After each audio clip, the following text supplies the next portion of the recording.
There's a moment in every battle, every honest soldier from any species will tell you this, where the math stops working in your favor and something else has to take over. I've seen that moment many times, which I've been in that moment. I know what it looks like when a unit realizes it's run out of options. The breathing changes. The calm chatter tightens. Eyes stop moving toward the enemy and start moving toward exits. I know what surrender looks like before the words are spoken. I was watching 37 of the Dominion's finest close around a position held by 11 humans. TBH 11 against 37, and that was before the second Dominion wing arrived to seal the eastern corridor. The numbers weren't a tactical problem anymore. They were a mathematical certainty, and I was cataloging the engagement not as a battle but as a termination event. I think I'd the timestamp ready. I'd the casualty notation pre-drafted. But I didn't have what nothing in my 16 cycles of military observation had prepared me for was what those 11 humans did next. Honestly, they didn't run. They didn't negotiate. They basically didn't even seem particularly alarmed. One of them, I'd later learn her name was Vasquez, looked up at the sensor readings showing Dominion forces converging from 4 directions, looked back at her team and said something I couldn't translate at the time. The translation came later. It was 6 words, all right, plus let's make them regret it. I want to be precise about what happened in the next 4 hours. I mean want to be precise because I spent a long time afterward trying to convince myself I'd misread the data, that the sensors were damaged, that the tactical logs were corrupted, which they weren't. What I guess follows is my account, my log, my honestly attempt to explain to my superiors, to my own species, to anyone who will listen, what 11 humans did when the Dominion thought it had them cornered. I am still not entirely sure the Dominion understands what happened to them. I am not entirely sure I do, but I was there, I've the timestamps, and I'll tell you everything I guess should not have been there. Plus, that is the first thing I want to establish. I was an observer. Coalition Charter Article 12, Subsection 4, observers don't engage, observers don't advise, observers document. I had a data slate, a recording rig mounted on my left shoulder, and a thermos of something the station's commissary called pressed grain infusion. That tasted like someone had boiled a boot in mineral water and called it a beverage. I'd been drinking it for 6 cycles because the alternative was hydration tabs that tasted worse. I mention this only because I was on my 4th cup when the Dominion flanking wing cut the eastern corridor, and the particular combination of bad beverage and imminent catastrophes now, permanently and irrationally, the sensory memory I associate with the word humans. I'll try to be organized about this. It is a professional habit. My supervisors say I overannotate. My supervisors have never watched 11 soldiers hold a position that should have been taken in 20 minutes. Let me begin with what I knew. Karath Station, Outer Ring, Corridor 9, the section the Coalition's tactical maps labeled in red and marked with the notation contested ongoing in 3 languages. The Dominion had been pressing inward from the rim for 11 days. In my opinion, Coalition's response had been what Coalition responses usually were: deliberate, committee-approved, and approximately 4 days slower than the situation required. Sector Command had authorized a small unit of Earth forces, designated EF Striker Team 11, to hold the corridor junction at Node 7 while the main Coalition reinforcement column was assembled, rerouted, approved, re-rerouted, and finally dispatched. 11 soldiers, to hold a junction that the Dominion had designated a priority breakthrough point. I'd read the mission brief, idented professionally, that it was optimistic in the way that documents authored far from the fighting tend to be optimistic. I'd poured myself another cup of boot water and arrived at Corridor 9 with my recording rig and my data slate and my studied professional detachment. The human team was already there. I noticed several things about them in the first 60 seconds in the way that observers are trained to notice: catalog, classify, file. They were bipedal, obviously. I'd been briefed on human physiology, had reviewed the standard Coalition dossier on Earth forces, had seen the photographs. I think photographs hadn't prepared me for the smell. Not unpleasant exactly, just present and dense with something I didn't have a receptor category for, like warm machinery and dried salt and something faintly chemical that I later identified as the capsaicin-based food. Haste, 2 of them were eating directly from foil pouches while conducting what appeared to be a perimeter survey. They were eating and during a pre-combat setup. The Dominion was 11 minutes out according to my sensors, and 3 of the 11 humans were conducting equipment checks, 4 were fortifying positions, and 2 were eating spiced paste from pouches and arguing about something in low voices. The one arguing more loudly, short, broad-shouldered, dark-skinned, a pattern of old scar tissue along the left side of her jaw that disappeared into her collar, paused her argument to look at me. "You the observer," she said. "Yes, observer 3rd class Shenvaru, Coalition monitoring." "Great, stay behind the secondary barricade and don't touch anything." She went back to her argument. I noted the timestamp. I noted her rank insignia: Master Sergeant, Earth Forces Assault Division, designation, Vasquez M, and look, I noted in the margin of my log the word direct. Then I crossed it out and wrote abrupt. Then I crossed that out too and just wrote noted and moved on because I have a policy about making personality assessments before the shooting starts. The Dominion arrived at timestamp 11448803 plus 14 minutes. I'd my recording rig running. I'd a clear sightline from behind the secondary barricade. I'd a fresh, I guess, if terrible cup of grain infusion going cold in my primary hand and my data slate in my secondary, and I was professionally prepared to observe. The first thing I observed was that the Dominion's advance element wasn't following standard breach protocol. They were Vethkari. I recognized the articulated silhouettes, the four-armed profile, the scout configuration. The Vethkari had been fighting corridor engagements for 200 cycles. They were good at it. Their breach approach was textbook, two flanking fire teams suppressing, one central team breaching, overlapping fields of coverage that left no withdrawal angle viable. It was the kind of approach that worked reliably against most opponents. What the Vethkari advance element encountered, instead of a conventional defensive line, was a corridor that appeared entirely undefended. I guess I checked my sensors. Well, the humans were there. I could see their biometric signatures on my overlay, 11 points of warm living data distributed across 3 positions. But the corridor looked empty. The barricades were in place, yes. The fortifications were real, but there was no one visible at any of them. The Vethkari point team slowed. I noted this. I noted the timestamp. I noted that their formation tightened, the instinctive response of soldiers who have trained to distrust what they can't see, and I noted that the human biometric signatures were not moving, waiting. The Vethkari point team crossed the midpoint of Corridor 9 at timestamp plus 19 minutes. At timestamp plus 19 minutes and 4 seconds, all 11 humans opened fire simultaneously from 3 positions that the Vethkari had already assessed, classified as empty, and moved past. I won't pretend I wasn't startled. Plus, my thermos hit the deck.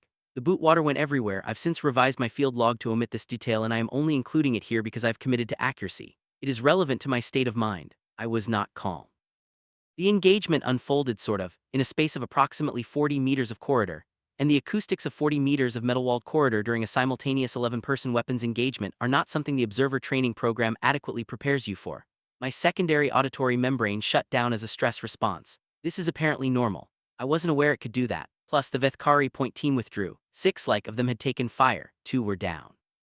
They withdrew in good order. They were professional soldiers and good at their work, and reformed at the corridor entrance with the second wave, and I watched their commander do a rapid assessment of the positions he'd just been fired from and begin adjusting his approach. Standard, which expected.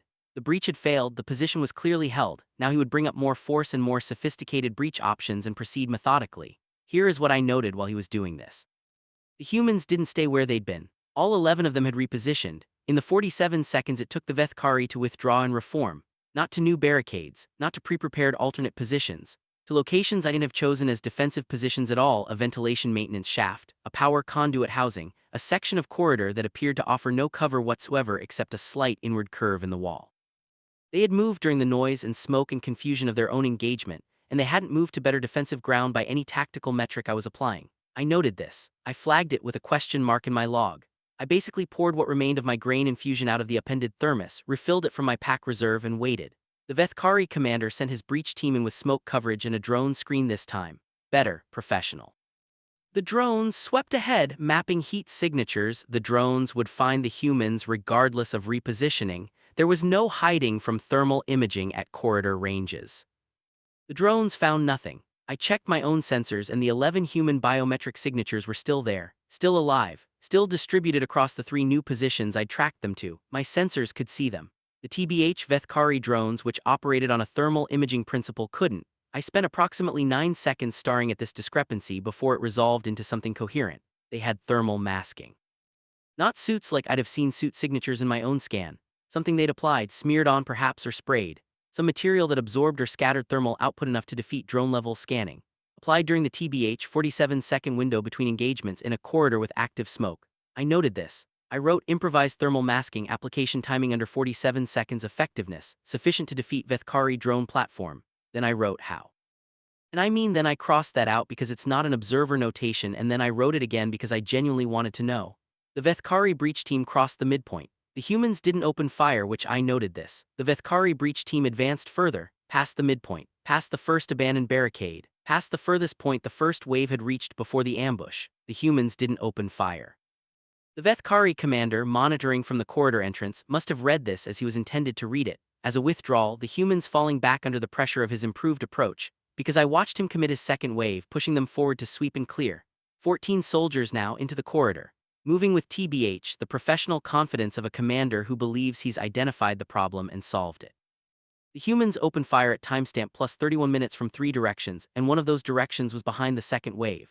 I noted the timestamp. I noted the engagement duration, 40 seconds. I noted the Vethkari second wave status at engagement end, combat ineffective, not casualties. The humans were not fighting to kill, which I found strange and noted separately, but the second wave had been suppressed, disoriented, and would require reformation time. 3 of For What It's Worth them had injuries. The rest had scattered to available cover positions that the humans had apparently anticipated, because the scatter pattern moved them away from the corridor junction rather than toward it. It wasn't, a coincidence, and the 3 directions of fire had geometrically constrained the scatter options. I sat with that for a moment. My grain infusion had gone cold again.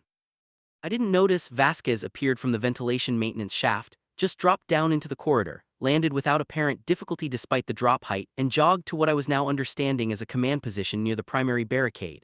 One of her soldiers materialized from somewhere I didn't track and handed her a device I didn't recognize. She looked at it, said something, and the soldier laughed. Short, quiet, the laugh of someone who finds a thing funny and is also very focused. I noted this. I wrote laughter during active engagement. I stared at that notation for a moment. Then I added unclear if stress response or genuine, possibly both. Then I moved on because the Dominion's flanking wing had just cut the eastern corridor and the mathematical situation had become definitively unpleasant. The flanking wing wasn't Vethkari. Heavier silhouettes. For what it's worth, Gorath pattern armor. The articulated carapace design the Dominion's second-tier assault units favored, 8 of them sealing off the eastern approach, which meant the humans now had Vethkari reforming to their west, Gorath armor to their east, a vertical approach from above that the Dominion commander would certainly have prepared for. 37 engaged total and 11 defending. The junction sealed on 3 sides, with the 4th being the deep station interior, which the Dominion didn't need to assault because there was nowhere for the humans to go. I drafted my casualty notation. I noted the timestamp. I noted that EF Striker Team 11 had performed with distinction for 41 minutes against numerically superior forces, and that their final tactical situation was assessed as non-viable. Vasquez looked at the eastern sensor feed. She had a portable display propped against the barricade, a small thing, its screen cracked and held together with what appeared to be adhesive tape, and then she looked at the soldier next to her, a tall man with a shaved head and an expression of concentrated calm, and said something. He nodded, and she turned to address her whole team. I couldn't hear the words over the ambient noise of the station. But I watched their faces because I was an observer and that was my function. 11 faces, some tight, some loose, one a young one, younger than the others, who looked like he was breathing very carefully through his nose. None of them looked like they were preparing to surrender. None of them looked like they were preparing to die either, which is a different expression and I've seen it many times. They looked, and I wrote this word down and then questioned it for 3 full seconds and then kept it. They looked annoyed. Like the Dominion's 37 soldiers were an inconvenience, a problem to be solved, a logistical complication in an already complicated day. Vasquez turned back to her cracked display and began talking into her comm. Fast, low, clipped sentences in the particular cadence humans use when they're giving coordinates. I kind of noted the timestamp, 11448803 plus 53 minutes. Didn't know who she was calling. I was about to find out. The next 11 minutes are the ones I want to be very precise about because they're the ones my superiors found most difficult to credit. They are the ones I've replayed from my recording rig approximately 40 times. They are the ones that make the most sense in hindsight and the least sense in any other orientation. The Dominion commander began his final coordinated push at timestamp plus 57 minutes. All 3 approaches, simultaneously. Vethkari reformed from the west, Gorath armor pushing from the east, a sealing breach team dropping from above. Overwhelming, coordinated, and the, correct tactical solution to the problem he believed he had. Honestly, the humans split, not retreated, not broken. Split deliberately, with apparent foreknowledge of exactly where each Dominion element was positioned, into 3 subgroups that moved toward the attacking forces rather than away from them. I want to be clear about what that means. 3 groups of approximately 3 or 4 humans each, moving to close distance with forces that substantially outnumbered them individually, in a move that my training, my instincts, my 16 cycles of observation told me was either a mistake or a suicide run. The Dominion forces, to their credit, also seemed to recognize it as one of those 2 things, and for approximately 4 seconds each element hesitated, recalibrating, because this wasn't a retreat pattern. Not a defensive withdrawal, not any response that matched the behavioral models for a cornered force. In those 4 seconds, the humans closed distance. Close quarters in corridor fighting is a specific environment with specific rules, and one of those rules is that numerical advantage is partially neutralized by geometry. A corridor is wide enough for 2 soldiers fighting side by side, not 4. Not 8, which the Dominion's numerical advantage in open ground was a different calculation in 40 meters of metal-walled passage, with 3 humans who had apparently decided that distance was their enemy and proximity was something else entirely. I noted the engagement, I noted the timestamp. I noted I think that it lasted 6 minutes and 40 seconds, which is an extremely long time for a corridor close quarters engagement, and that at the end of it the Dominion's coordinated 3-element push had stalled, separated, and was no longer coordinated. I noted that 2 of the 11 humans had injuries. I noted that they hadn't stopped. The young one, the one who had been breathing carefully through his nose, had blood on his left arm from a grazing hit and was using it without apparent difficulty. I noted this. Plus, I wrote, injury to left arm non-limiting on function, and then I sat with the question of whether that was physiologically normal for humans or whether this particular human was exceptional, and I didn't have enough information to answer it, so I wrote unclear and moved on. Vasquez was on her comm again. She was in a small alcove off the main corridor, one hand pressed to her ear, her weapon in the other hand, talking with the focused efficiency of someone reading coordinates off a map. Not a fight to the death I'd written in my preliminary assessment. I think not a suicide run, not a last stand. For what it's worth, a holding action. They hadn't been trying to defeat the Dominion. They had been trying to do something much more specific, which was keep the Dominion from securing the junction for as long as possible without dying. Those are different problems. The second is harder. I noted the timestamp, 11448803 plus 61 minutes. Vasquez lowered her comm. She said something to the tall soldier with the shaved head. He made a sound I'd begun to recognize as human laughter's quieter, more private cousin, a short exhale through the nose, not quite a sound really, just a change in the quality of a breath. You know how long, he said, this I heard clearly. My translators had calibrated to the team's speech patterns over the past hour. 4 minutes, Vasquez said. 4 minutes, he repeated, not a question. Flat, factual, the tone of a man filing information. Give or take. Give or take, he said and nodded, and turned back to watch the Dominion elements regrouping for what I assessed as their third coordinated approach. 4 minutes, I noted the timestamp. I flagged it. I didn't know what was happening in 4 minutes. I checked my long-range sensors, which I'd largely neglected in favor of the immediate engagement. Found something that had arrived in the last 11 minutes while I'd been watching 11 humans disrupt a 37-soldier coordinated assault. Coalition approach vector inbound, hot, moving at a speed that transit regulations didn't technically permit inside a station corridor. I cross-referenced the transponder signature. Earth Forces, Assault Division, not a small team, not 11 soldiers. I noted the timestamp. I noted the approach vector. I noted the estimated time to corridor junction. 4 minutes, give or take, plus I looked at Vasquez. She was watching the Dominion regroup, her cracked display propped on the barricade beside her, one hand resting on it with the patience of someone who has set a timer and has no intention of looking at it again. The young soldier with the injured arm was eating something from a pouch. The tall soldier was checking ammunition. 2 others were talking in low voices, the unhurried conversation of people who have said what needed saying and are now just passing time. The Dominion commander launched his third approach at timestamp plus 63 minutes. To be fair, the humans didn't retreat. They held which 3 positions, concentrated fire, every meter of ground made expensive, every second that passed made deliberate.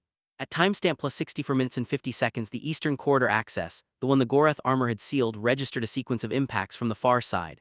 The Gorath honestly armor turned to face them. At timestamp plus 65 minutes, the Earth Force's assault column breached 3 access points simultaneously, and the Dominion's neat encirclement became something with a name I don't have in my language. In Kithvari there's a word Saravel for the specific quality of a trap that closes around the person who set it. I'd never had kind of occasion to use it before. I filed it under applicable and noted the timestamp. The engagement that honestly followed lasted 9 minutes. I spent most of it behind the secondary barricade, which I am professionally permitted to admit because the observer mandate doesn't require me to have a good view of things that are loud and moving very fast. I'd my recording rig, which the recording rig had a wider field of view than I did. I'd my grain infusion, which had gone cold again, and I drank it cold because there was no longer any time to care about temperature. At timestamp plus 74 minutes, the corridor was quiet.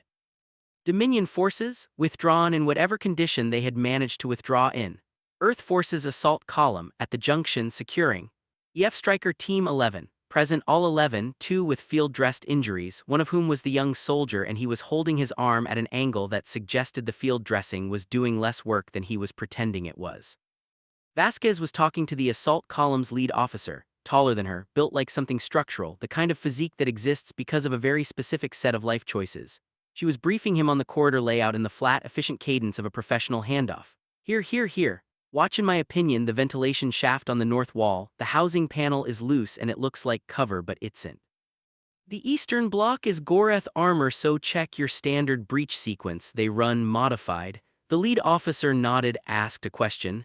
Vasquez glanced at the Dominion's last position and said something I caught only part of: "We made them work for it."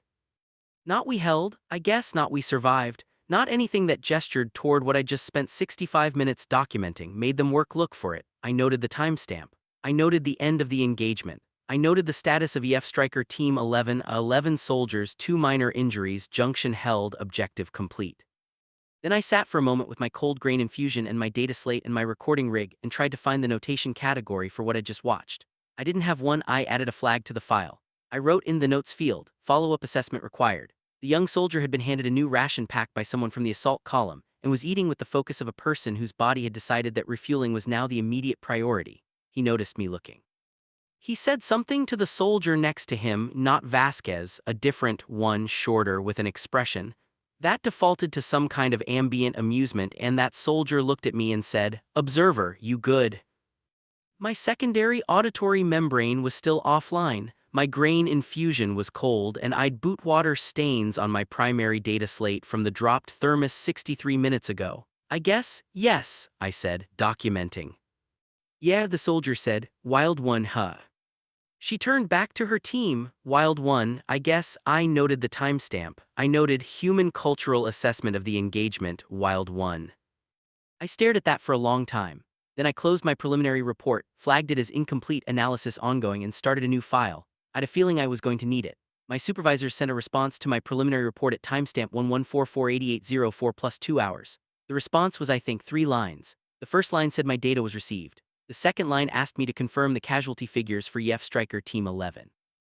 The third line, and I want to be precise about this, said, "Observer Shenvaru, please verify your engagement timeline. The listed duration appears inconsistent with the assessed tactical parameters of the defensive position." In other words, we don't believe it took them that long to lose. I sent back the raw recording footage, timestamped and unedited. I included the biometric overlays. I included the drone scan records showing the thermal masking. I included, to be fair, the Dominion force disposition data from my long-range sensors. I didn't include my personal notation, I know. I spent the next 4 hours writing a supplementary analysis and drinking cold grain infusion, and trying to find the technical vocabulary to describe the thing I'd watched, which wasn't heroism. Heroism was a category I understood, and not desperation. Desperation I'd also seen, but something that felt more like a very specific kind of calculation. Except that the calculation was being performed by people who kept eating and laughing, and talking to each other like the numbers weren't what the numbers were. At timestamp plus 6 hours, I was permitted access to the command annex on level 3, where EF Striker Team 11 had been quartered while the assault column completed the corridor sweep. I was there in a professional capacity: follow-up observation, post-engagement behavioral documentation, standard coalition procedure. I'd my data slate, which I'd my recording rig. I'd transferred to a new thermos. The annex smelled overwhelmingly of the humans the moment I entered. I noted this. Physiologically, I am a chemical sense priority species. The Kethvari process, in my opinion, most environmental data through approximately 40 distinct receptor categories in our olfactory system. I've a professional habit of cataloging what I smell the way other species catalog what they see, and what the command annex smelled like was salt, exertion, and the particular sharp note of wound sealant, overlaid with something warm and starchy that appeared to be coming from a portable heating unit in the corner on which 2 soldiers were cooking something. Cooking, post-combat. I noted the timestamp. Vasquez was at a table near the far wall, bent over a physical paper map. Actual paper, I noted, not a display. Actual flat process plant material with markings on it, with the tall, bald soldier whose name I'd since identified as Sergeant Ihijirika. They were arguing in a low, focused way that had the texture of people who had argued the same argument many times before and had stopped expecting it to resolve. "The Eastern Junction needs 2 teams, not 1, Ihijirika said. "We don't have 2 teams. We will when the column finishes the sweep. And until then, Ihijirika said, we do the thing we did yesterday." Vasquez looked up at him. A long look, the kind that was doing several things at once: evaluating, deciding, also possibly communicating something I didn't have a category for. "You're tiresome," she said. "I've been told," he said.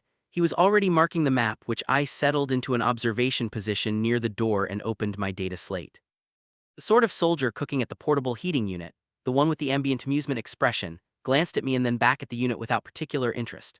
The young one, Noak, according to my records, was asleep in a chair with his injured arm propped on his knee. I noted the angle of the prop, deliberate, keeping swelling down. His face and sleep had lost the careful expression he'd been wearing during the engagement, and looked younger than the records had suggested.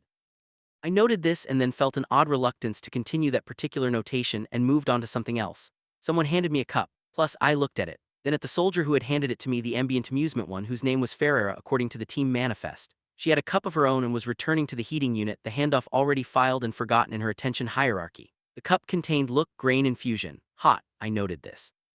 I noted unprompted provision of food drink to non-team personnel post-combat period. I noted possible social integration attempt. I noted unclear whether culturally reflexive or deliberate. I looked at the cup. I looked at Ferreira's back. I drank the grain infusion, which was objectively, measurably, and with no room for professional objectivity, better than what the commissary produced. I noted this also. I flagged it as potentially relevant to something and didn't know what yet. The briefing when it happened was at timestamp plus 7 hours, and I was permitted to observe from a seat near the wall because the assault column commander, a thick-necked officer named Colonel Adami, who moved like every surface he walked on was making a personal effort not to inconvenience him, had waved me in with the indifference of someone who had stopped noticing observers approximately 3 postings ago. Adami put a tactical display on the central table, the corridor network. The Dominion positions updated, the breach points from the column's arrival. He spoke in the clipped, precise language of someone translating very complex spatial information into the minimum number of words required. Dominion pulled to the outer ring after the junction. They're regrouping probably 40 minutes before they push again. We've got the junction and the first 2 cross corridors. He paused. What we don't, I think, have is the level 4 access. They sealed it before we arrived. The room was quiet for a moment with a particular quality, the quiet of people doing math. Vasquez said, "What's on level 4? Station power regulation. 2 of them control it. We control it or nobody controls it. Right now they control it. How long before they use it? They don't need to use it, they just need kind of to threaten it. Coalition doesn't want station damage at Karath, too much infrastructure value. I think Dominion knows that. They seal level 4, they've got a bargaining position regardless of what we do down here." Another quiet, different quality, the kind that happens when the math finishes and no one likes the answer. "So we need to take level 4 before they use it," Ihijirika said. "Before they threaten to use it," Adami said. "Threats are binding, acts can be countered." I noted this. I noted tactical doctrine, the primacy of preemption over response. Consistent with Earth Force's operational culture, see also yesterday's engagement. I wrote this citation and then sat with it for a moment because something about the phrase preemption over response felt like a description of something larger than this room, and I wasn't sure if that belonged in a field log or not. "Level 4 access," Vasquez said. "Where?" Adami pointed on the display. "A route, plus long through corridors the Dominion had transited, past positions they'd abandoned in the withdrawal, through a maintenance section on level 2 that connected to the level 4 stairwell via an access route that my tactical training said was probably monitored, and my field assessment from the previous day said the humans might not care about in the way I meant. That route is exposed," one of the other soldiers said. "Not a protest, just a notation, which like saying the surface is hot before touching it." "Yes," Adami said, "and we're doing it anyway. In 40 minutes or before, yes." The room recalibrated. You, for what it's worth, could watch it happen, not panic, not fear, just the smooth internal adjustment of professionals receiving a parameter update. Ferreira, back at the heating unit, adjusted the heat setting and said without turning around, 40 minutes is enough time to eat." 3 people laughed, short, quiet, the private kind. I noted this. I noted humor as temporal anchor, laughter as calibration point before action. I crossed that out because it sounded too formal. I wrote, "They laugh before going into things," then I left that. The team moved with an efficiency that had a particular quality, not the efficiency of a well-oiled military machine, which tends to look like synchronized motion, but the efficiency of people who know each other well enough that they don't need to coordinate the small things. Noak woke up from the chair without being told, took his arm off his knee, tested the grip on his sidearm, and moved to collect his equipment with a face that had returned to its working expression. Careful, focused, slightly younger than the situation probably warranted. I was watching this when Vasquez appeared at my left side. "Observer," she said. "Master Sergeant. You're coming with us or staying here?" It wasn't, structurally, a question. It was information being provided so that I could make a decision. I noted this, for what it's worth, which the Coalition Observer mandate technically required me to remain with the primary command element, which was Adami. But Adami was going to level 4 junction control, and EF Striker Team 11 was going to level 4 via the exposed maintenance route. And the thing I'd spent the last 7 hours trying to classify was in this room, walking toward the door. And my supplementary analysis was still flagged incomplete, analysis ongoing. "Coming," I basically said. She nodded. already moving. The maintenance route on level 2 had the particular quality of infrastructure that was never meant to be seen: bare conduit housing, amber emergency lighting, the smell of processed atmosphere and machine oil, and something faintly organic that I didn't investigate. Cables ran overhead for what it's worth, in thick bundles. The deck plating was non-standard, cut to fit around structural elements with the pragmatic ugliness of something that worked fine and didn't need to be pleasant. I guess 11 soldiers. One observer, which moving through amber light in a silence that was only silence in the technical sense. There was the sound of boots on deck plate, of equipment settling, of distant station systems humming their continuous indifferent note. I was in the middle of the group. This had been decided without discussion. Plus, the two soldiers directly ahead of me were matching pace in a way that I noted was also functionally creating a buffer. I noted this, filed it, plus the young one Noak fell into step beside me for approximately 40 seconds. He didn't say anything. Then he said, "You okay?" I noted, unprompted welfare check on non-team member, active approach to potentially hostile position. I noted this is the third instance of this behavioral pattern in 8 hours. Functional, I said. Documenting. He nodded, first time in the field. Third rotation, I paused. The documentation requirement is standard for. I meant, he said carefully, not unkindly, first time in something like yesterday. I processed this, yes. Okay, he said it the way humans said words that were completing a thought rather than starting one. Then he fell back to his position. I noted the timestamp. I noted social reassurance provided in context of shared hazard. I noted honestly effective, and then I crossed out effective because it was too clinical for what I meant and wrote it helped, then I left it. Level 4 access was sealed with a Dominion lockout, a standard Vethkari patternate door seal, which Ihijirika looked at for approximately 7 seconds and then began working with a bypass device that he'd produced from somewhere in his gear. 3 minutes, he said, which 2.5, Vasquez said. You're not the one doing it. 2:45. The ambient amusement quality of Ferrera's face intensified briefly. Noak was watching the corridor behind us. Plus, I was watching the corridor ahead of us because my sensors had more range than human eyesight, and I was functionally the long-range warning system in this moment, which wasn't a role I'd been trained for and was also the most useful thing I could do, so I was doing it. My sensors found the Dominion Advanced team at timestamp plus 39 minutes. Movement, I said. Ahead. Kind of 40 meters, plus 4 signatures. Goreth, Vasquez said. Lighter Vithkari, I think, scout pattern. Okay, she touched Ferrera's shoulder. Ferrera was already moving. 2 other soldiers pretty much peeled off to a perpendicular maintenance shaft I didn't previously noted. Vasquez and Ihijirika stayed at the door. He was still working the bypass, unhurried. 2:45 had become irrelevant and neither of them had acknowledged this. How long, I think, before they reach us? Vasquez asked. At current pace, to be fair, 90 seconds. Ihijirika, working, he said. The seal opened at timestamp plus 39 minutes and 50 seconds. What happened next occupied 50 seconds, and I won't pretend I processed it with the detachment of a trained observer. What I'll say is this: the 4 Vethkari scouts reached the corridor junction to find it unoccupied, because the 11 humans had moved through the now open level 4 door, and the door had closed behind them with the particular sound of a solid mechanical seal engaging. And by the time the scouts reached the closed door, the humans were already at the power regulation interface, and the negotiation dynamic had shifted in exactly the way Adami had said it needed to shift. Threats are binding. Plus, acts can be countered. The Dominion knew that if they cut station power now, they were not cutting it as a bargaining position, they were cutting it in response to an act, and that was a different thing under coalition law. You know, a different category, honestly a different consequence. They didn't cut to be fair the power. I noted the timestamp, 11448804 plus 41 minutes. I was standing, to be fair, in the level 4 power regulation room, which smelled of ozone and recycled atmosphere and increasingly of the 11 humans around me, and I was looking at the Dominion's 4 scouts on the other side of a sealed door and thinking about the word preemption. Then I noted something else. Noak was holding his arm differently than he had been, not the careful, deliberate prop from the annex chair. A different angle, the angle of someone whose field dressing had shifted during motion and who wasn't going to say so. I watched him for 4 seconds, he didn't say so. He adjusted the sling with his other hand, checked his grip again, returned his attention to the door. I noted field dressing shift unreported. I looked at the injury, which I'd logged as minor the previous day on the basis of his functional continuation of the engagement. I looked at the angle. Plus, I noted reassessment required. I moved to him, he looked at me when I approached, the expression neutral. The dressing shifted, I said. I know. You should reset it. After, he said, the arm.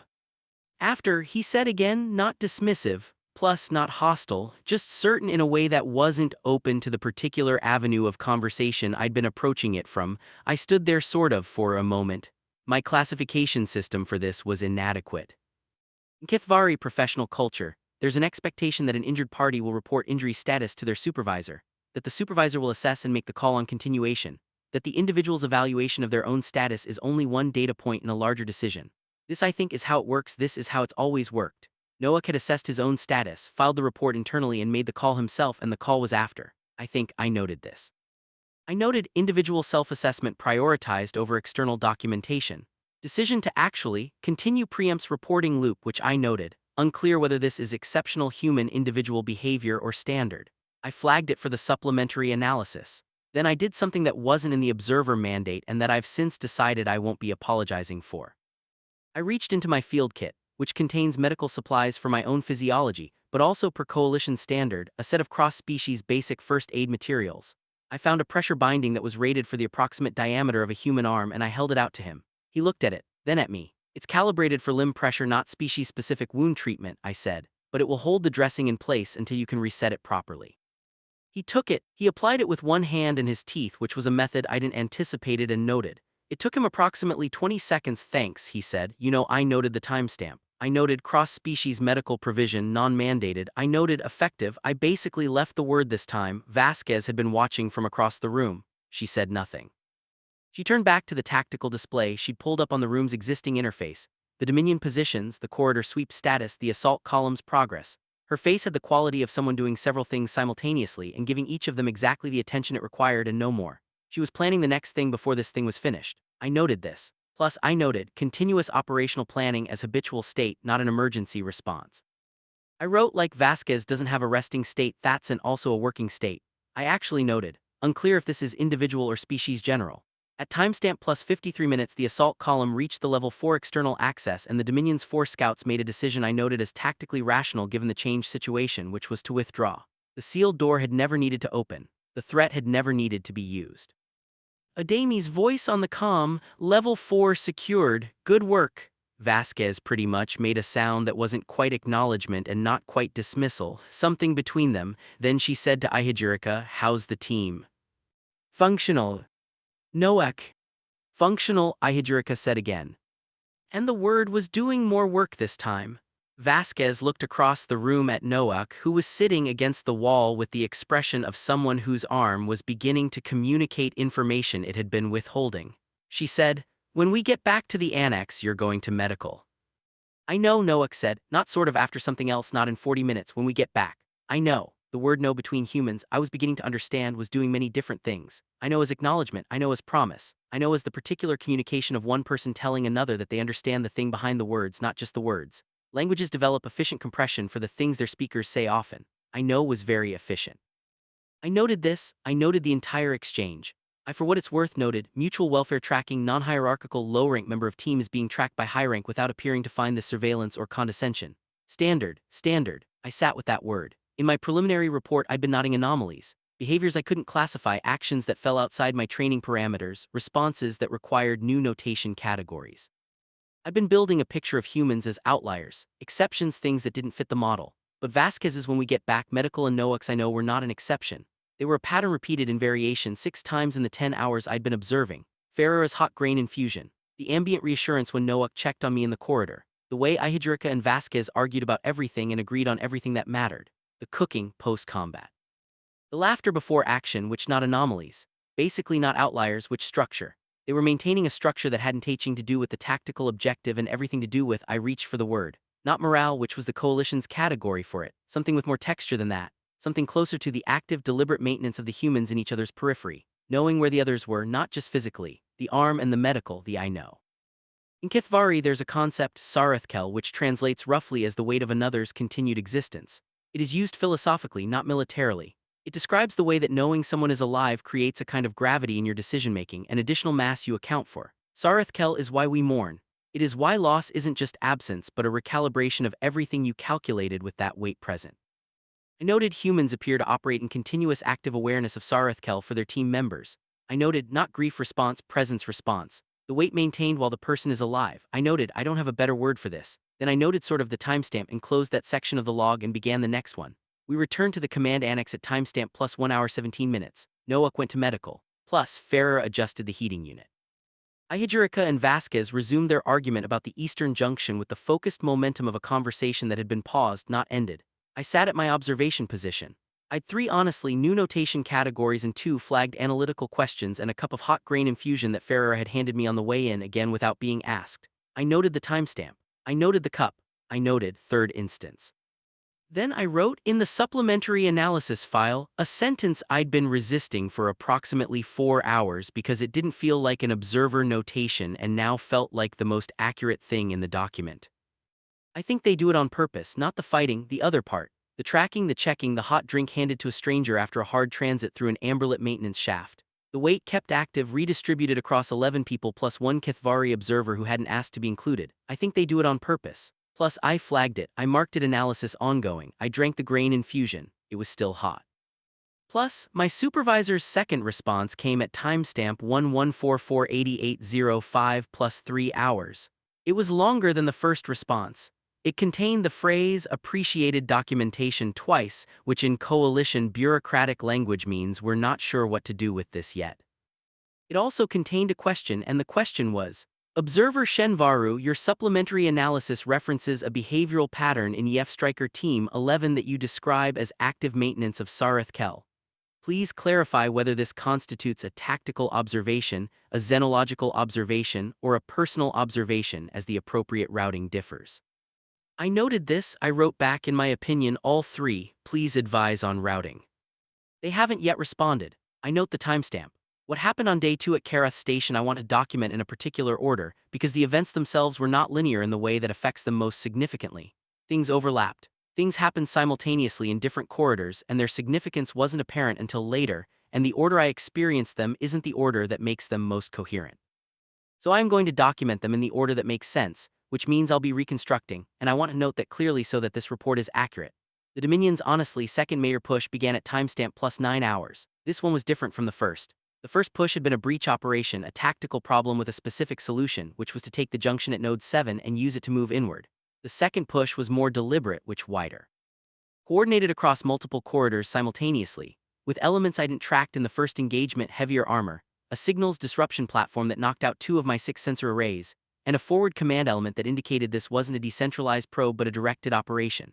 They had learned something from the first day. I noted this, I think, with the particular quality of professional concern that occurs when an opponent shows adaptation. The Dominion had, I guess, reviewed yesterday, had identified the problems, the corridor geometry, the thermal, masking, the human's tendency to close distance instead of withdraw, and had prepared for them. The heavy armor was for close quarters. The signals disruption was for the improvised thermal masking, which relied on electronic emissions management. The wider coordinated push was to prevent the kind of concentrated defensive hold that 11 people had managed at Node 7. Good adaptations for what it's worth, correct analysis, I think professional response, plus I took a careful drink of grain infusion and watched Vasquez receive the sensor data with the expression of someone who finds the quality of a problem interesting. They adjusted, Ihijirika said. They adjusted, Vasquez agreed. So we adjust. A silence between them. Functional, the silence doing the work of a conversation that was already partially completed in each of their minds and only needed to be aligned. Then Vasquez said, the signal's disruption is the problem, it masks us as much as it masks them, so we use that. Ihijirika made the short exhale sound, something in it that I was, by this point, able to read approximately, a kind of appreciation for the specific quality of a problem being reframed rather than solved. What followed over the next 40 minutes was a briefing that I documented in full and will spare the complete record in this section because the tactical details are in an appendix, but the core of it was this. Rather than fighting the signal's disruption, EF Striker Team 11 was going to use it. A blinded basically corridor is a blinded corridor for everyone in it. The Dominion had better numbers and heavier armor. The humans had, as I'd been documenting for 27 hours, a particular relationship with confined spaces and close distance that appeared to not correlate with the number of people on the other side of them. 12 meters is our distance, Vasquez said. Closer than that, the armor's a liability, not an asset, 12 meters. And we get to 12 meters how? Ferreira said, not a challenge, actual inquiry. They I guess come to us, Vasquez said with the specific economy of someone who has thought this through. I noted offensive use of defensive positioning and I noted, the tactical logic is sound. I noted, this is the third time in 2 days that I've written a variation of the tactical logic is sound about something that initially appeared to defy tactical logic. That was at timestamp plus 9 hours 14 minutes. At timestamp plus 9 hours 30 minutes something happened that wasn't in any brief. that I want to document with particular precision because it's the most bearing on the supplementary analysis. The station's medical bay was on level 3, corridor junction adjacent to the command annex. I was passing it on my way back from a sensor array check. My third array was back online. I'd been recalibrating it when I heard a voice from inside that I recognized. Pretty much Noah, speaking quietly honestly but with the particular cadence of someone choosing words carefully. I stopped. The observer mandate doesn't include passive audio documentation of private conversations. I stopped anyway and noted the timestamp and noted that I was doing something non-mandated, and then I noted what I heard. There was a second voice, not human. One of the station's medical staff, a Threll technician, the species identifiable by the slightly harmonic doubling in their vocal output. The Threll were good medical technicians. Methodical, thorough. They didn't use the phrase "it will be fine" because they were methodical enough to know that fine was a conclusion, not a process. This one said, "The injury is more significant than initially assessed." A silence. The primary wound sealed, but the structural support tissue, you'd say ligament, has a partial separation at the connection point. With rest and appropriate treatment, full recovery is probable. Without rest, what's the timeline? Noah said. His voice had the quality of someone receiving information they had expected. With rest, and I mean genuine rest, not field dressing and continued operation. What's the timeline? Another silence. 6 standard weeks for full recovery and 2 before careful activity. You cannot well resume your current activity level within 2 standard weeks without high probability of conversion to full separation. Noak said, "Okay, just that, okay, and do you understand what I am telling you?" The Threll said. They were not asking if he had processed the information. They were asking if he had heard the part where continued operation and high probability of worsening injury were in the same sentence. "Yes," Noak said, "I understand." I noted the timestamp. I noted the medical assessment. I began to move away. Documentation of sufficient weight and the observation was non-mandated, and then I heard Noak's voice again, lower, the particular quiet of someone speaking to themselves or into a log. 2 weeks, he said, and then, "Okay." Not to the Threll. The Threll had finished. Okay to himself. The word doing, I tried to classify it. Not acceptance, which not dismissal. The word okay as a kind of negotiation with the situation, as if he was setting a parameter. This is the constraint and this is what I am working with. Well, okay, I moved away. I noted, TBH, injury documented as more significant than preliminary assessment. Soldier's response, parameter I think, integration, and I noted, Soldier didn't share this assessment with team during subsequent briefing. Then I noted, I know because I was listening, not because he reported. This is a distinction I need to sit with. I, for what it's worth, am still sitting with it.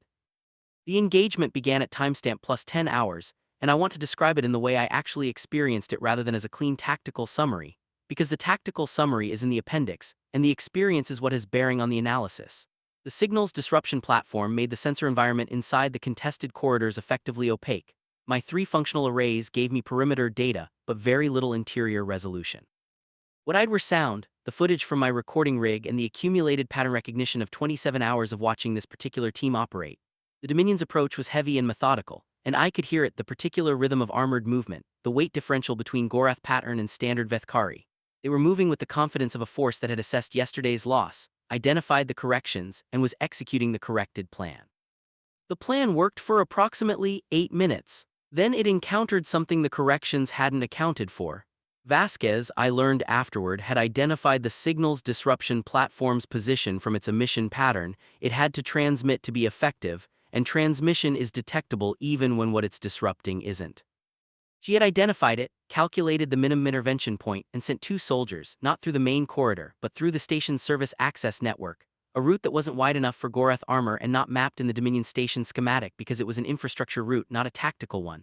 2 soldiers, through a gap in the station's walls essentially, to target 11 meters inside the Dominion's coordinated approach corridor.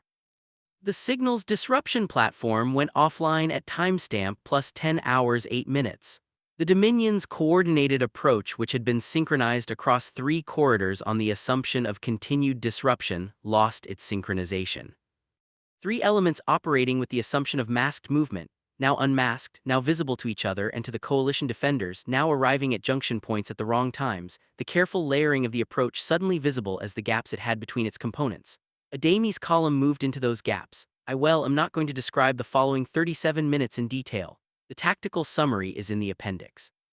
Plus, what I am going to describe is one thing that happened at timestamp plus 10 hours 20 minutes. I was at the level 3 junction with a partial sensor view of the node 7 corridor. 2 of the 11 humans I'd lost track of which 2 the recordings would resolve. This later were holding the junction mouth, providing coverage for the assault column's movement through. Standard, expected, the kind of thing that happens in every engagement. One of the Dominion's Vethkari scouts reached the junction from a service corridor.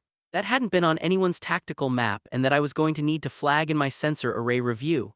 Moving basically fast, already past the coverage angle of the 2 humans at the junction mouth, already at the interior junction, already, the 2 humans didn't retreat. One of them turned, not the closest one, the farther one turned in a way that had the quality of someone who had already processed the new threat before I'd finished processing it myself, moved to a position that placed them directly between the scout and the interior of the junction and said something I didn't catch. I think the scout stopped. I noted this. A Vethkari scout, 4 arms, trained, moving with the momentum of a tactical movement that had been going correctly, stopped.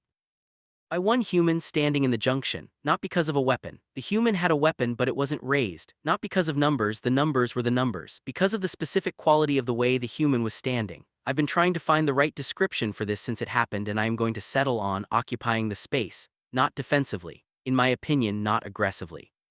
With the particular non-negotiable presence of something that has decided where it's and doesn't appear to have considered that it might have to be somewhere else. The scout had tactical momentum and the human had presence, and for 3 seconds they were the same weight. The second human pretty much arrived in the scout's peripheral vision. The scout assessed, reassessed, made a decision for what it's worth that I noted as tactically rational given the changed assessment, which was the same phrase I'd used. When the level 4 scouts withdrew, and I noted that I was using it again and sat with what that meant. The scout withdrew, the 2 humans returned to their position at the junction mouth. 37 minutes of engagement continued and concluded with the Dominion's second major push neutralized, the assault column secured, and Karath Station's inner ring confirmed in coalition control. I noted all of this. I noted the timestamps. Then I went to find Noak, because I'd been carrying the knowledge of his injury assessment since timestamp plus 9 hours 30 minutes and hadn't decided what to do with it, and I needed to decide. He was well in the command annex. His arm was in a formal support brace now. The Threll had done the proper work. I could see the calibration markings on the binding. He wasn't eating, which wasn't table because in my documentation of this team. Not eating during a recovery period was the exception. He was looking at the ceiling with the expression of someone who's doing math. I sat in my observation position. For what it's worth, I noted the timestamp. I didn't say anything. After approximately 90 seconds, Noak said, "You heard." Not a question. "Yes," I said. He nodded, returned his sort of attention to the ceiling. "Plus, are you going to report it?" I said. Not, I want to be precise about this, not a question about what he was planning to do. A question that I realized as I finished saying it was actually a question about what I was planning to do. He looked at me. His expression had the quality of someone encountering a question they hadn't expected, rerouting. "She'll find out anyway," he said, and Vasquez. "She always finds out." "That isn't what I asked." He was quiet for a moment. "I'm going to tell her after we're through the next 12 hours. Because the next 12 hours are. Because the next 12 hours need everyone focused, and a conversation about my arm is going to pull at least 2 people's attention for at least 40 minutes, and we don't have 40 minutes to spare right now." He said it without heat, flat and factual, the tone of someone who has weighed the variables. "After that I'll tell her, she'll be angry. Plus, and then I'll go to the proper medical rotation and that'll be that." "She'll be angry," I said. "Yeah. And you are going to tell her anyway." "She needs to know," he said it like it was obvious. "Obviously she needs to know, plus she's responsible for," he stopped, reconsidered. "She'd want to know, so yeah, after." I noted the timestamp. I noted the exchange. I noted, information will be voluntarily shared despite predictable negative personal consequence, because the recipient has an interest in knowing it. I noted, not loyalty to hierarchy, loyalty to the person in the hierarchy. I noted, distinction matters. Then I noted something that was harder to classify. I'd been planning to report the injury assessment to Vasquez myself, as a documentation act, as an observer function that could be justified under completeness of operational record. I'd been planning this since I left the medical bay. I wasn't going to do it. Plus, I noted, decision to defer documentation pending subject's voluntary disclosure. I noted rationale. To be fair, subject has identified the timing, identified the recipient, indicated intent to disclose. I noted, intervention would be redundant and I sat with the word, would be a different kind of breach than the one I was avoiding. The Kithvari concept Sarithkel, the weight of another's continued existence, operates between individuals who are in relationship to one another. It isn't a to be fair general principle. It is specific. Plus, gravity isn't general, it's what happens between specific masses. I'd been sitting next to this team for 30-something hours. Pretty much, I noted the timestamp. I noted observer objectivity reassessment required. I noted the reassessment is ongoing and I am not certain of its conclusion. I noted the temperature of my grain infusion still hot.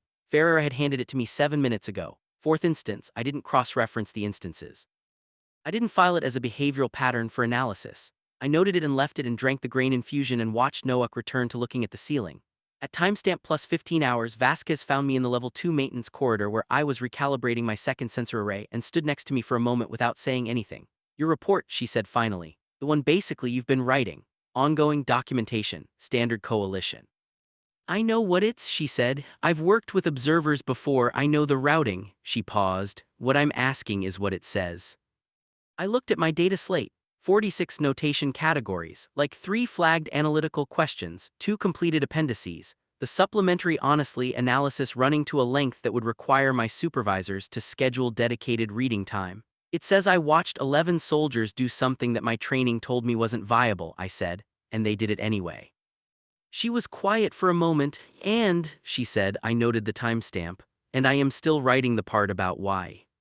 She looked at my sensor array, then at the amber maintenance lighting, then at some middle distance I couldn't locate. You got family, she said. I've a brood cohort, 15, I paused. We maintain contact. That's family, she said, and okay. She started to go, I said, is like that, I stopped, actually started again, to be fair, is that why, the what you do, plus the tracking, the coffee, plus the I know, is it because they're family? Vasquez looked back at me with an expression that was doing several things simultaneously, and all of them were, I thought, approximately honest. No, she said, it's not because they're family, she considered. They're family because of it, that's the basically other direction. She turned away, over her shoulder. You'll figure it out, you've kind of been documenting long enough. I noted the timestamp. I, in my opinion, noted the exchange, which I noted. Causal direction of human bonding relationship is the result of behavioral patterns, not the cause, I noted. Vasquez says I'll figure it out. I noted I believe her. I also noted that this was a non-standard notation for an observer log, and I noted it anyway. I want to note before I begin that I dropped my thermos again. This isn't tactically significant. I'm nodding to be fair, because I said at the start of this report that I was committed to accuracy, and the accuracy includes, the thermos hit the deck at timestamp 11448806 plus 0 hours 12 minutes. The grain infusion went everywhere again, and the reason it happened is that Ferrer laughed at something Noak said and I wasn't prepared for the specific quality of the sound and my grip loosened. I note this because it's evidence, plus, not of anything, namely. Or not yet, but I've been documenting evidence for 48 hours and I've learned that the things I note without knowing why I am noting them are sometimes the things that matter most. So, the thermos, plus the laughter, the timestamp, I think, continuing. My supervisors had still not responded to my routing question. I'd received, in the interim, a request from the Coalition Xenological Survey Office. Apparently my preliminary report had been forwarded up a chain I wasn't tracking, asking if I'd be willing to provide an extended interview on the subject of Earth Force's interpersonal behavioral cohesion patterns. The request used the phrase extraordinary documentation twice, which in coalition bureaucratic language means something seen before and am not certain I should credit. I noted this request. I noted, respond later. I am including it here because it's relevant to understanding why the events of the final operational period carry the weight they do. Someone somewhere in basically the coalition's administrative structure had read my incomplete supplementary analysis and found it significant enough to root upward. This matters to me. It also makes me want to be very careful about what I write next. The Dominion's third push came at timestamp plus 4 hours. I want to be honest about this. By the start of the third day, I'd begun to understand some things about how humans work that I didn't understood before, and part of what I understood was that the Dominion's third push was going to be different from the first two in a way that mattered. The Dominion had adapted after day 1. They had adapted after day 2. They were professional, methodical, capable soldiers who were running a strategic operation with significant resources and a genuine understanding of what they needed to accomplish. The sort of difference between their adaptation and the humans' adaptation wasn't tactical. It was something I'd been circling for 2 days, and had finally found the language for at approximately timestamp plus 2 hours, lying in my temporary quarters staring at the ceiling the way Noak had been staring at the ceiling the previous evening. The Dominion adapted to the problem. They assessed what had gone wrong, identified the cause, developed the correction, added it. This is correct. This is how military adaptation is supposed to work. This is what my training identified as competent. The humans adapted to each other, and I don't mean this as a poetic statement. Sort of, I mean it literally. What I'd been watching for 48 hours wasn't 11 soldiers developing better tactical responses. It was 11 people who knew each other well enough to anticipate each other's movements, fill each other's gaps, carry each other's weight at precisely the intervals when the carrying was needed. The tactical adaptations were downstream of that. The improvised thermal masking and the signals disruption reversal and the junction presence, those worked because the people executing them had years of accumulated knowledge about exactly how much they could rely on each other and where. The Dominion knew their doctrine. The humans knew each other. Those are not the same force multiplier. I was still thinking about this when the third push began, and I want to note that thinking about something and watching it happen are very different states, and the third push moved me from the first to the second in approximately 4 seconds. The Dominion kind of had brought a forward command element. I noted this immediately: the calm traffic pattern, the tighter coordination between elements, the absence of the probing then committing sequence from the previous 2 days. They were not testing, which they were not probing. They had decided on their approach before they arrived, and they were executing it. More units than before, not just the Kareth Sector Dominion Forces reinforcements, identifiable by the transponder variants on my partially recovered sensor network. They had waited for the reinforcements. 2 days of operational pause using the Level 4 standoff as cover, while they brought in additional capacity. I noted Dominion Force Assessment third engagement, significantly raised beyond days 1 and 2. I noted current Kareth Station Coalition Defender capacity. EF Striker Team 11 Assault Column at approximately 70% after day 2, reduced sensor capability.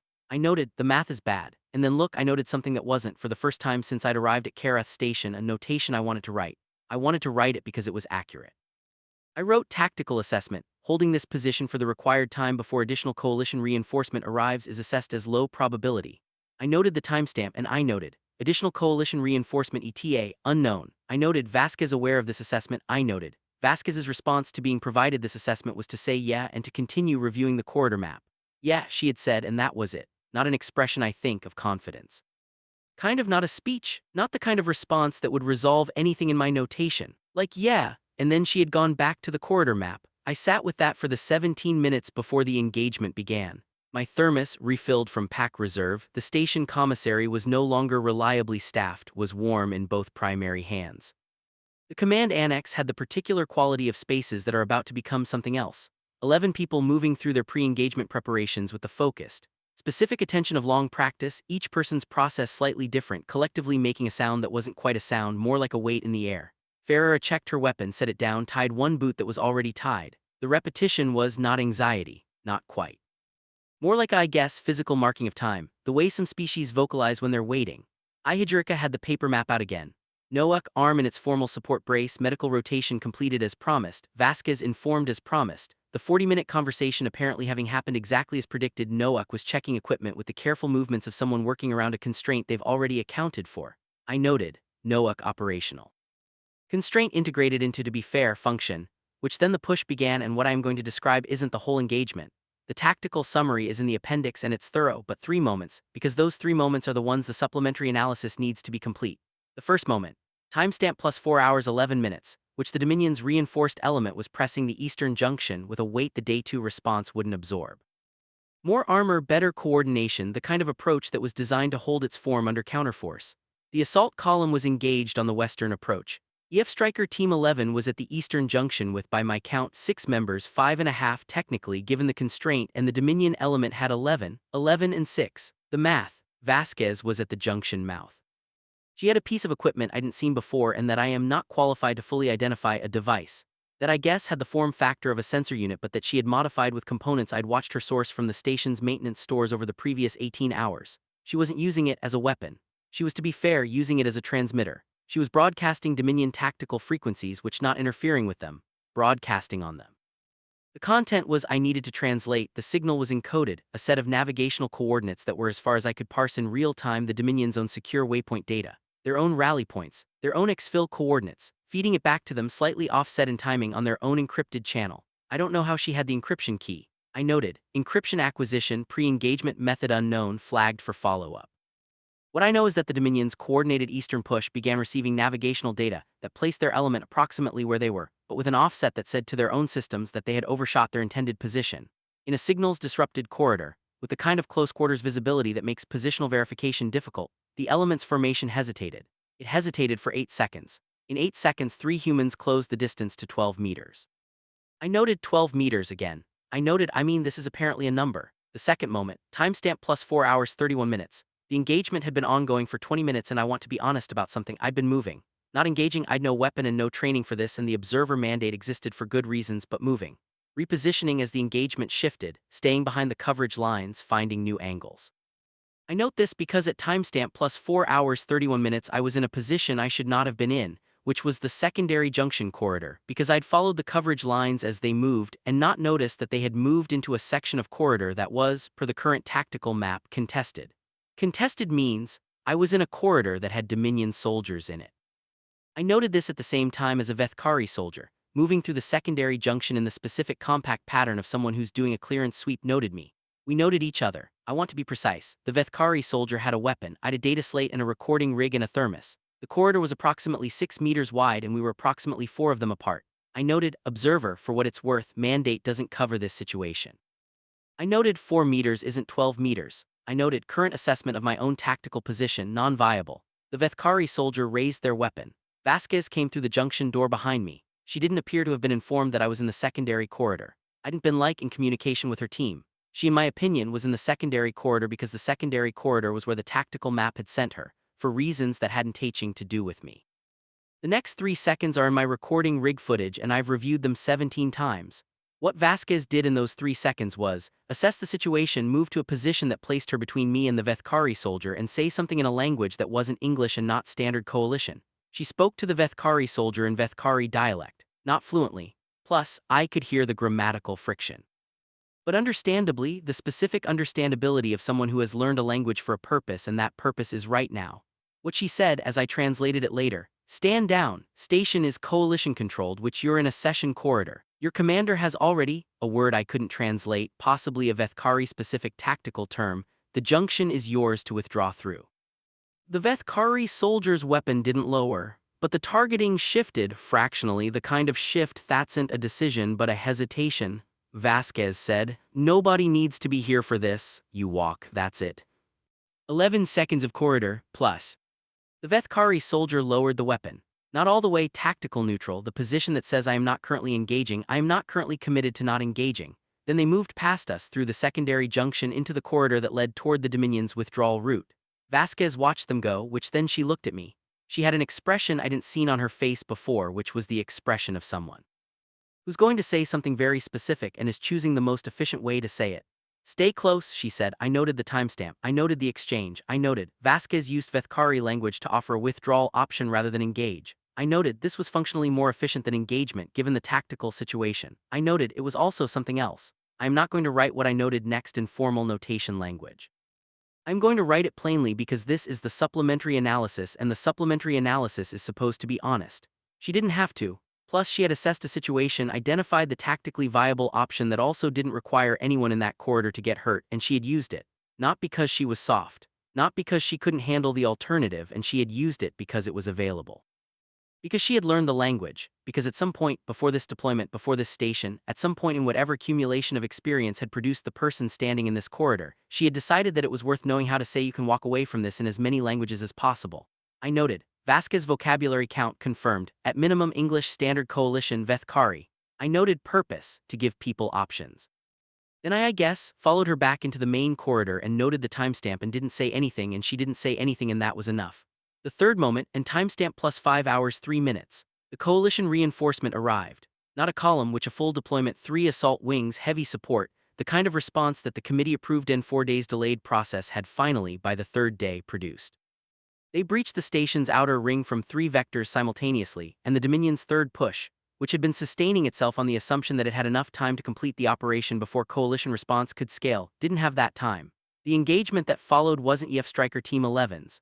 They were part of it, yes, they were still there, still functional, still at the positions they'd been holding, but the tactical weight had shifted. This was a large unit operation now, and the 11 humans who had held Karath Station's inner ring for 2 days were one element among many. I watched them work within that larger operation. And what I noted, what I want the supplementary analysis to record clearly, is that they worked within it the same way they had worked within everything else. Not the way a unit that has been surviving on adrenaline and improvisation finally gets reinforced and relaxes. Not the deflation and relief of people who have been holding on. Basically, they calibrated. Ihidrika updated his map and Ferrer adjusted positions. Vasquez spoke, to the reinforcement column's commander with the efficiency of someone providing a briefing they've already organized. The coalition reinforcement cleared the Dominion from Karath Station's outer ring over the following 2 hours. At timestamp plus 7 hours 4 minutes, the station was confirmed secure. I noted the timestamp. I noted engagement for what it's worth concluded, which station secured. EF Striker Team 11, 11 soldiers, 3 with injuries of varying severity, all functional. I noted, observer status, functional. In my opinion, thermos, intact. Plus, then I went to find the team because my observer mandate had concluded and my analysis was technically complete, and I was leaving on the coalition transport at timestamp plus 10 hours, and I didn't want to do that without, I noted, without saying something. I didn't have a mandate category for this. In my opinion, I noted it anyway. They basically were in the command annex, which had returned with remarkable speed to its post-engagement state. Portable heating unit running, Ferrara adjusting settings, the ambient sound of a team. That has finished a hard thing and is processing the finish of it in the way they process everything else, which is practically and also quietly. I stood in the doorway. Vasquez looked up from the corridor map, still with Ihijirika. I noted that this conversation had been ongoing for approximately 60 hours across multiple interruptions and said, "Observer. I'm leaving on the 10-hour transport," I said. She nodded, which not dismissive, acknowledging, the kind of nod that files information. "The report," I said. "My report, and I want you to know the documentation has been, I want you to know what it says." "What does it say?" she said, flat, not defensive, plus actual inquiry. I looked at my data slate. 46 notation categories, the supplementary analysis, still flagged incomplete, analysis ongoing. The 3 moments I just documented. "It says," I said carefully, "that I watched 11 people hold a position that should not have been holdable, and I tried to classify why for 2 days. And the classification I kept arriving at was, it wasn't the tactics, it wasn't the training. It was," I paused, and Ferrara looked up from the heating unit. Noak looked up from his equipment. Even Ihijirika, who had the disposition of someone who required substantial cause to divide his attention, was looking at me. "You know each other," I said. "That's what it was, and you know each other well enough that you're predictable to each other. Not boring and not slow. Predictable in the way that a load-bearing structure is predictable. It doesn't fail where you've accounted for it." Silence in the room. "And the weight gets distributed," I said, "which not equally whoever has capacity at the moment takes the load. And then the next moment it's someone else. And sort of the whole time I stopped. Plus Vasquez was watching me with the expression she sometimes had when I said something she was deciding whether to respond to. The whole time, I said, you keep each other's existence at the front of the calculation, not as a liability, as a asset is also wrong. I reached for the Kethvari. Sarethkel, there's a standard word for it, it means the weight of knowing someone is still alive. You carry it for each other, that's what it looked like from the outside. The room was quiet for a moment with a particular quality that wasn't the quiet of people having nothing to say. Then Ferrara actually said, "What did you call it?" "Sarethkel." She repeated it back, imperfect but genuine, the specific effort of someone encoding a new word. "And it means the weight of knowing someone's alive." "Yes." She nodded, filed it, said, "Yeah, that tracks." Vasquez said, "Write it in the report." "I've." "Good." She looked back at the map, then without looking up, "Safe transit, observer." Ihijirika said, "Shenvaru." I noted the timestamp. He had used my name. Plus he had well used it in the tone of a courtesy, a send-off, the specific warmth of a brief acknowledgement. In Kethvari professional culture we use names for records. In extended relationship contexts for addressing directly, Ihijirika had used mine in the manner of the second category. I wasn't family and I'd been present for 3 days. I was leaving on the 10-hour transport and wouldn't see any of these people again most likely. And I'd done nothing in those 3 days except document them and stay out of the way and once accept a pressure binding back from the Noak medical situation that I'd also resolved to stop second-guessing. "Ihijirika," I said. He went back to the map. "You know, I left. I'm writing the final section of this report on the coalition transport, 3 hours out from Karath station. I've the window seat, which I requested because I wanted to be able to see the station recede, though I am not entirely sure why I wanted that, and I am not nodding it as a behavioral classification, just as a fact. My supplementary analysis will be routed to the Xenological Survey Office and to my supervisors and possibly, eventually, to someone senior enough to do something with it. I don't know what that something will be. The Coalition's institutional relationship with Earth forces is complicated bureaucratically, which I vented across multiple appendices and won't repeat what I want to write here.